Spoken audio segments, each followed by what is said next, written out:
Hey, what's up mga pre? Another day and another update tayo dito sa play.immutable.com guys. So pag-uusapan nga natin dito kung paano tayo makakapag-out ng ating mga assets po dito guys pag meron na po tayo ditong mga naipon na mga rewards galing sa Immutable Play guys. So dito pag-uusapan natin yan kung paano natin mailalabas at ano nga ba yung mga wallet na ating gagamitin po dito para makapaglabas po tayo. Dahil nung dati guys, pahirapan nga tayo ditong makapag-out ng ating mga assets, lalo na nung una guys is Web3 wallet yung ating mga gagamitin. Pero sa ngayon, pinadali na po nilang makapag-out po tayo dito. So syempre, pasok muna tayo dito sa kanilang play.immutable.com para makita po natin yung ating mga balance. So guys, dito tayo sa ating wallet dito sa may taas. So merong wallet po dyan guys, dalawa, diamond at saka itong ating wallet. So click po natin yung wallet natin guys. And then dito makikita na po natin yung mga balance po natin ng mga tokens. So dito guys, meron po silang nakalagay sa gilid na SEX or Crypto Exchange Deposit. So click po natin yan.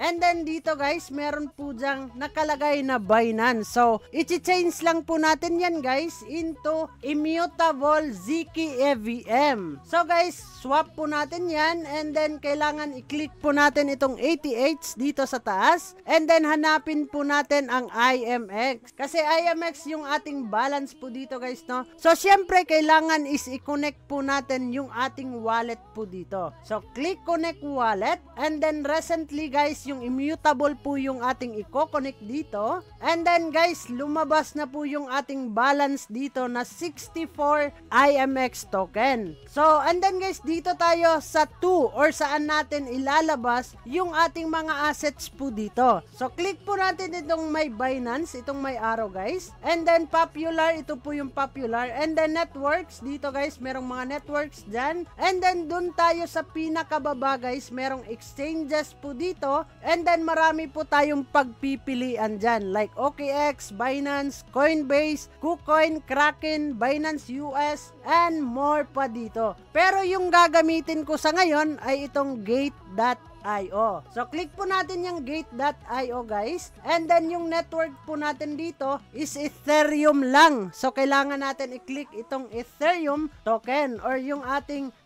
IMX destination network guys, no? And then punta po tayo dun sa ating Gate.io para makuha po natin yung ating wallet address ng IMX galing naman dito sa Gate.io. So punta tayo dito sa deposit guys and then click natin itong on-chain deposit. So pagpasok natin sa on-chain deposit guys, click naman natin yung may USDT dito, no? So click natin yan and then hanapin po natin ang IMX or search po natin guys pag wala pa sa history. So click natin yan and then okay. And then guys, pipili po tayo dito ng network po natin. Siyempre yung network nating pinili kanina is ATH, no? So click po natin yan and then copy po natin to guys. So ito yung ating wallet address. Kailangan natin dyan ilalabas yung ating IMX token. So guys, pagkatapos natin makopy yan, ay punta naman tayo dun sa ating IMX. So click po natin itong destination address, itong may plus.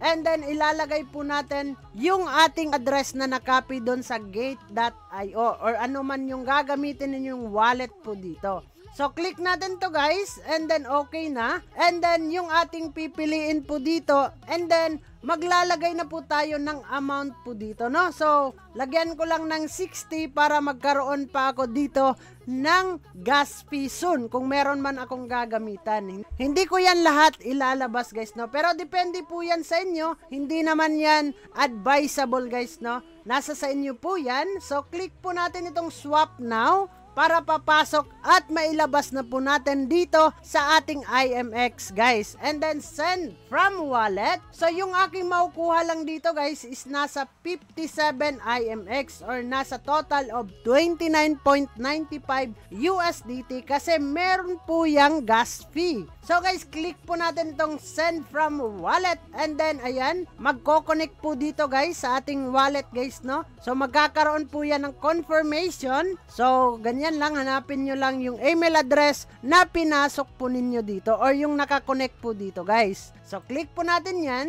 So waiting tayo guys for confirmation and then accept lang po natin and then naging okay na po siya. So transfer in progress guys, estimated time is nasa 30 seconds. So processing po yan guys, no? Aantayin na lang po natin na dadating po dun sa ating Gate.io wallet. So napakadali po nung gagawin natin guys. Gawin nyo lang po itong ating guide para hindi po kayo malilito at syempre guys hindi kayo magkakamali ng inyong papasukan. So guys, ganun lang naman guys, no? So antayin lang natin saglit na pumasok doon sa ating wallet sa Gate.io. So guys, ang time ngayon ay nasa 7:34. So titingnan natin ilang minutes talaga siya bago papasok dito sa ating Gate.io wallet. So guys, at andito na, pumasok na po yung ating na-withdraw na immutable or IMX token guys. So nasa bandang 7:36 po siya pumasok. So mga nasa 2 minutes lang guys, no? Napakadaling pumasok po dito. So hindi ka na mahihirapan guys kasi automatic naman pumapasok agad